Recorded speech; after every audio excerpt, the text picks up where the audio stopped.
অ্যাসোসিয়েশনের সাথে আমাদের ট্যারিফ কমিশনের আলোচনার প্রেক্ষাপটে আমরা সর্বোচ্চ ধার্যকৃত খুচরা মূল্য সয়াবিন তেল খোলা প্রতি লিটার, যেটা আমাদের আগে পরিবেশিক পর্যায়ে নির্ধারণ করা ছিল 149 টাকা, আমরা এইটা 2 টাকা কমিয়ে 147 টাকায় নির্ধারণ করা হয়েছে।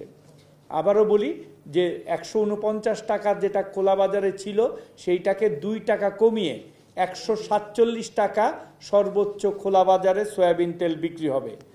আর আমাদের সয়াবিন তেলের প্রতি লিটার বোতল, যেটা পেট বোতলে যেটার মধ্যে সিল করা থাকে, সেইটা আমাদের নির্ধারিত ছিল 163 টাকা, সেইখান থেকে বৃদ্ধি করে 167 টাকায় নির্ধারণ করা হয়েছে। খোলা বাজারে সয়াবিন তেল 5 লিটারের বোতল 800 টাকা ছিল, সেটাকে 818 টাকায় নির্ধারণ করা হয়েছে। এবং সুপার পাম অয়েল তেল প্রতি লিটার, এটা আগে নির্ধারণ করা ছিল না, এবার আমরা নির্ধারণ করে দিচ্ছি সর্বোচ্চ খুচরা মূল্য 135 টাকা লিটার।